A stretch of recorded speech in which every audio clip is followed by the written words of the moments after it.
Okay, good morning, everyone. Today is Monday, February 22nd, 2021, and we have a fair amount of news to report. Nothing super substantial, but enough that'll actually keep us pretty occupied mentally. So, first off, I want to start off with something that happened, I think, yesterday or the day prior regarding Citibank, a bank in the U.S. They essentially, long story short, were handling certain debts of a company called, from what I understand, I believe it was called Revlin, from my understanding, if I can see here. But anyways, long story short, this company owed a bunch of debts to a bunch of different creditors, and Citibank was helping them pay off the debts slowly, and they were using they were outsourcing and using certain Indian third-party companies to help do that and things like that. It's like, okay, fine, right? Long story short, Citibank accidentally transferred, instead of 1.7 million, they transferred $900 million, American USD dollars, to all of the creditors that were owed, and most of that money wasn't due for another 2 to 3 years. Now, Citibank went to court, and a Supreme Court judge ruled, from my understanding, that because of the way in which the law works, not just in New York or in the States, but in most countries, is that once you pay the bank, whether you wanted to pay the bank, whether it was an accident or not, whether you paid the wrong bill or not, the bank can keep the money, because by law, if the bank doesn't know that you made a mistake, on their end, they're assuming they're receiving a payment, and they have the right to allocate that payment wherever they want. So when it happens with the bank, it happens, and it's in the bank's favor, there's no problem. But when one of the banks does this for the rest of, for the small creditors that they owe money to, and that Revlin owes money to, all of a sudden it's a big thing. Now, Citibank is going to appeal this decision, from my understanding, but I don't think it's going to stand, because, again, the Supreme Court judge has ruled that the law applies both ways. So the creditors were actually owed money, and now that I believe they've all been paid in full, and apparently this company, Revlin, does not have a good background. And it seems like, I guess we could argue karma slapped the bank back in the face. Again, I really like the fact that, we first had the GameStop thing, and then we have this. It's sort of like this resurgence of, the little guy trying to fight back, just based off of not even fighting back, just letting the giants, if we want to use a David and Goliath example, step on their own feet. I know it doesn't happen as often as we'd like, but the fact that this GameStop thing happened a few weeks ago, or about a month ago, whenever it was, and then this happened just yesterday or the day before, it really makes me smile, because it's great to see that not only are, these big institutions not really being held accountable, but their screw-ups are causing them to do things that they didn't plan to do. And I like that, because, again, I'm sure it's happened to you guys. It's happened to me. You guys ever want to, pay your mortgage or pay a bill, and you pay the wrong bill, and you call the bank and you say, listen, I didn't mean to pay that bill, or I didn't mean to pay this or that. I want to put it towards this, and the bank goes, well, too bad. We can't do anything about it. That money's been allocated to whichever thing you paid for. And you say to the bank, to the person you're speaking to at the bank, no, but that wasn't my original intention. They say, too bad. But then when it happens to the bank is going nuts. And the way I see part of my English here, I'm going to swear, but you know what? Good fucking riddance. Because I love to see this kind of stuff happen. And it just goes to show, look, I don't care politically where you stand. Everybody right now, good or bad, I think we can all admit, myself, yourself, most people need help financially. And let's face it, this is fantastic. This is a great thing to see when these things happen. So, again, maybe you don't like the stance I take on this, but I think most of you would agree with me, if not all of you. Now, the next thing is that CNN has now banned, very quietly, by the way, because, again, we have to be consistent. So let's put it this way. The reason why I did the morning episodes is because this is what the media doesn't report on. And this is why sometimes it's good to have stations like Fox News. Although they are controversial in a lot of ways, Fox News is the only news outlet that seemed to report on this. Now, there may be a few other ones, but the mainstream media has a way of kind of, pushing certain articles to the side when they could still argue, no, we covered it. Yeah, you covered it, but how much attention did you give it, right? And so what I'm saying here is that, sorry if you don't know what I'm talking about, CNN banned Chris Cuomo from interviewing his brother, because his brother's being investigated by the FBI now because of, hiding the nursing home numbers and all that, right? This is the problem, by the way, and I just wrote this down last night because I found it to be very important to speak about. This is the problem with keeping all the cushy, nice jobs within the circle, with the elites, keeping them in the circle. I mean, I don't care what side you take politically, but to say that people like Andrew Cuomo and Chris Cuomo are not part of the elites at some extent, maybe not top of the top, but they're part of that ladder. Come on, of course they are. Of course they are. Right? So to people who say no, they're not. I'm not saying they're bad people, but I'm also not saying they're good people. That's not for me to tell you guys, right? But at the same time, the point I'm trying to make here is that, again, CNN should report publicly the same way they cover the Ted Cruz snowstorm, because we got to be consistent, right? Like I said yesterday, the Ted Cruz story about going to Cancun got 5 times more coverage than the Andrew Cuomo thing. I think both are equally as bad. So the point is that you should cover both equally, but they don't. So the point here is CNN should say, listen, publicly, they should have Wolf Blitzer, Anderson Cooper, you name it, Don Lemon say, listen, we know him personally here at the studio, at the network on CNN, but we want to say, because we want to be fair news reporters, Chris Cuomo's not allowed to interview his brother because of what's occurring. But they won't say that. Not even on the weekend episodes when anyone barely watches, they won't say that. How is that not consistent? You got to be if my brother screwed up and he was a public figure, okay, my younger brother, and something happened to him, I would come on here and tell you guys right away, listen, I'm not trying to sound controversial, but I'm not going to be interviewing him because of this, this, and that. I would say it the same day. And I would say, listen, you know what? My brother's at fault, and it's better if I don't interview him. And that's it. Not even that. They try to quietly hide it and say, Chris, no, just don't talk to him. Like, what the hell? You know? Anyways, the next thing is that United Airlines has grounded 24, from my understanding, Boeing 777s after the engine failed midair in Denver there. Look, I don't blame them. Like I said, Boeing's got some interesting faults and mistakes that seem to be constantly popping up, especially in the last few years. So it's unfortunate to hear, particularly because from what I understand, I could be wrong here, but I think Boeing's an American company. So it's unfortunate to see, these types of things occur from a business sense. But from a safety stance, this is the right thing to do, right? The next thing is that Italy's ambassador to the Democratic Republic of Congo has been killed in an attack on a UN envoy, United Nations envoy, according to the Italian Foreign Ministry. The last time I can think of something like this was probably Benghazi. It's unfortunate when these things happen. Again, this is the sadness of the conflicts between the United Nations ambassadors and the military and private contractors and things like this. It's a tough world out there, man. It's so sad to say. When you take up these types of jobs, especially to these types of countries, and I'm not saying anything about the people of Congo. They're fantastic. I actually know a couple of people from there. I'm talking about more the regime than anything else. When you see that and you look, you got to assume some responsibility and assume some risk if you're going to be an ambassador of any kind from any country, and you're heading to places that are sometimes stable, sometimes unstable. Again, no disrespect to the people of the country. I'm talking more about the regimes, right? The next thing is that news just broke that Trump offered Kim Jong-un a ride home on Air Force One. I think when they met, I forgot if it was in Switzerland or when Kim Jong-un came to the White. I think he came, or when Trump went. I don't know. Anyways, he offered him a ride back on Air Force One. I don't know. It makes me laugh. Look, whether you like Trump or not, I don't know how the hell that would have happened. I mean, Air Force One would have just dropped him off and then they would have just came back to Washington. Like, I mean, that's kind of funny if you ask me. But anyways, it sounds like something Trump would do. Whether or not that's good or bad is not for me to impose on you guys. But I think ultimately when we look at all of it, we have to say, okay, like, what the hell is what's going on there, right? It's kind of funny. It makes you giggle, right? So the media is going to try to slander it. I think, again, we got to be consistent too, right? So, I mean, yeah, whatever. There's nothing else I can think of to comment on that. A genocide in the country of Tigray occurred. Well, okay, hold on. Sorry, that sounds terrible. What I mean to say is that not the largest genocide they've had, but still a genocide nonetheless. I want to make that very clear, which is still very, very bad. But at the same time, when we look at the videos, it's so sad to see. And we could see it's all over Twitter, and we see the bodies. They look like mutilated human bodies. It's so sad.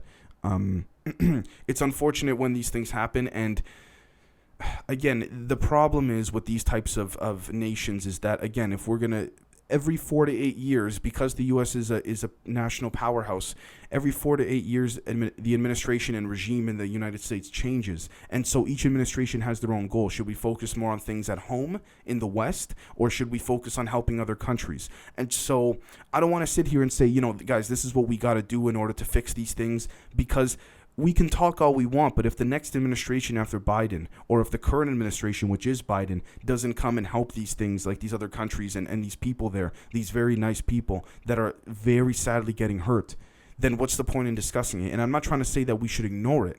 I'm just trying to say it's kind of like congressional and Senate hearings. What's the point of having these hearings if no action is going to be taken afterwards?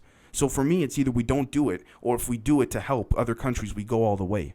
And I'm not trying to give you guys an opinion. I'm just trying to say, let's take both stances here. If you think that we shouldn't and we should be, more nationalist in the West, then I respect that. But if you think we should help, then I don't personally, in my opinion, I don't see a point in laying out a plan to help if an administration is not going to actually make a difference, right? And again, maybe I sound like a bureaucrat saying that, but ultimately, we have to have faith. If not, then what's the point? And I mean, it's terrible to say, but it's also great to say. So it depends on how you view it. Glass half full, glass half empty, right? The next thing is that Biden's relief package, from what I understand and what has been reported, hasn't passed, and it's a joke compared to what he had promised on the campaign. Look, I'm not saying that I'm going to hold him up to every expectation on the campaign. I didn't do that with Trump. I didn't do that with Obama, even way before I started the show, so we'll be consistent. But it's like, man, Biden can sign an executive order to scrap healthcare. To give Medicare for all and to scrap student debt.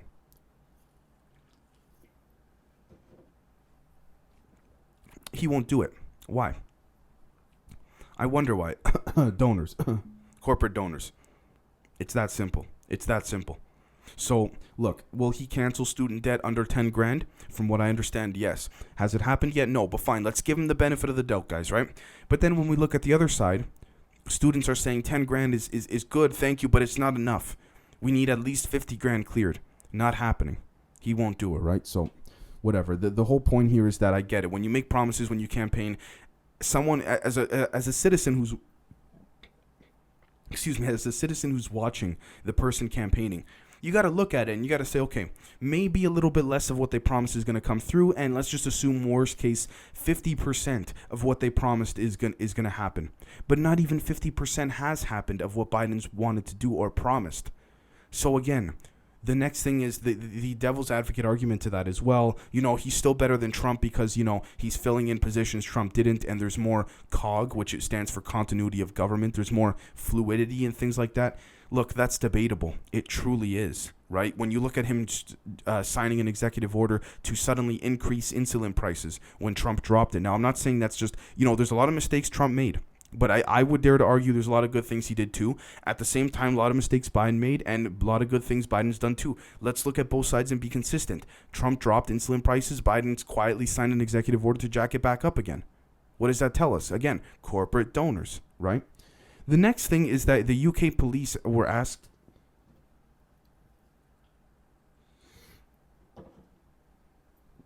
Excuse me, my throat's still sore from Saturday's live stream, believe it or not. UK police asked to respond to a banner saying that, and the banner said, and I quote, "Being offensive is an offense."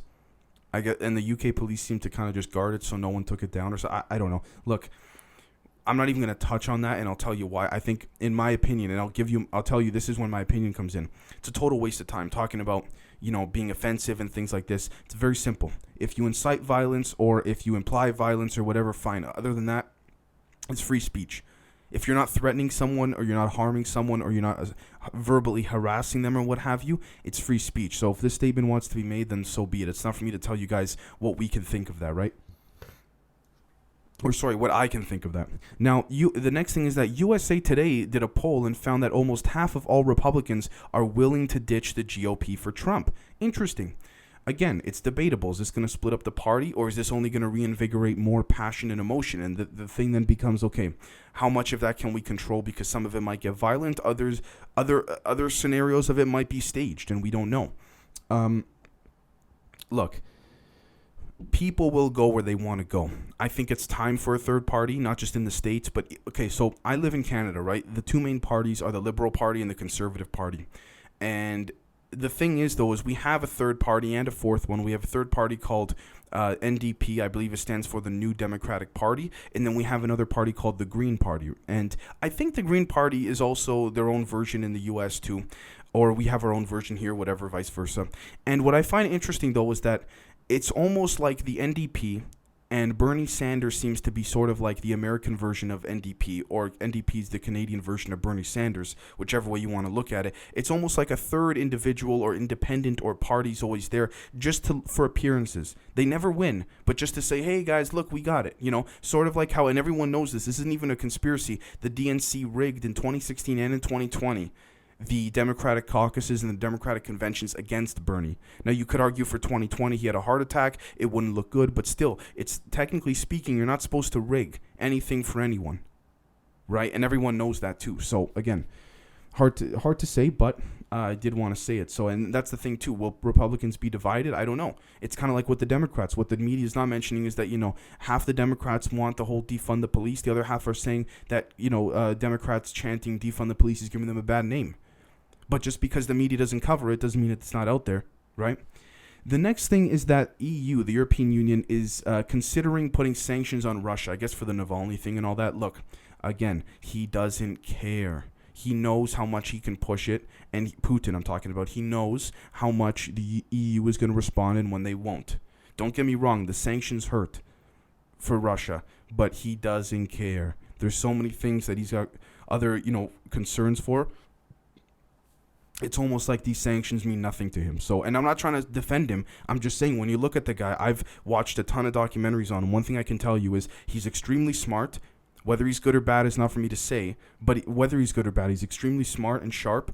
And I can tell you right now, sanctions don't seem to bug him that much. Maybe every so often they're, a pain in his ass, so to speak, or, a nail in his spine, if you want to call it. But I don't think anything super crazy that I don't think he loses sleep over it, to tell you the truth.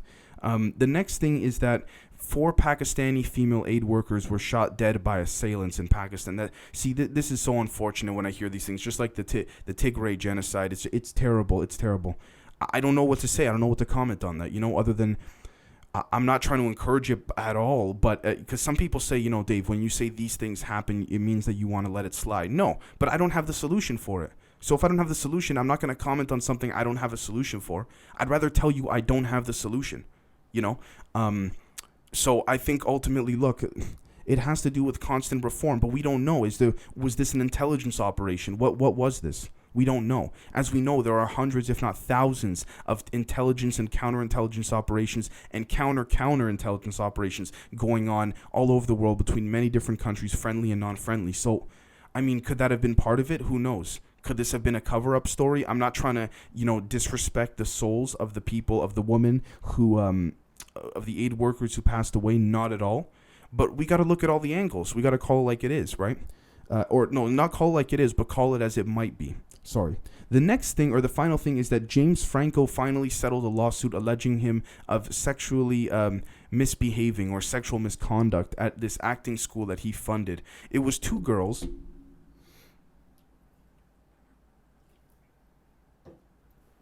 that accused him of not assault, but just sexual misconduct, saying he kind of came onto them. The suit has now been settled, but allegedly, according to an article I just read before I started recording this, the girls had backed out in terms of like they're retracting their statements and accusations.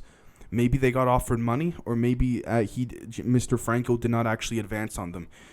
I'm only covering it because I don't really like to cover celebrity stuff. I'd rather cover stuff going on around the world, things that actually, mean something. No offense to the celebrities.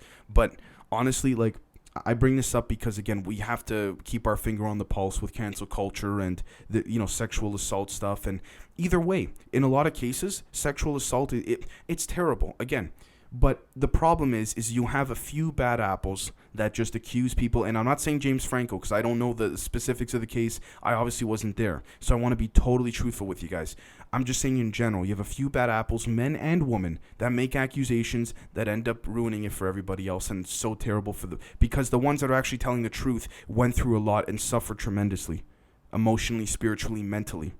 And so it's just one of those things. It's just terrible. It's terrible. But anyways, guys, thank you so much for the members on Patreon. We got a members-only episode coming out later today. And, of course, we have the regularly scheduled afternoon episode coming out as well. So, guys, thank you so much for watching, and we'll catch you guys either later on today or tomorrow. Cheers.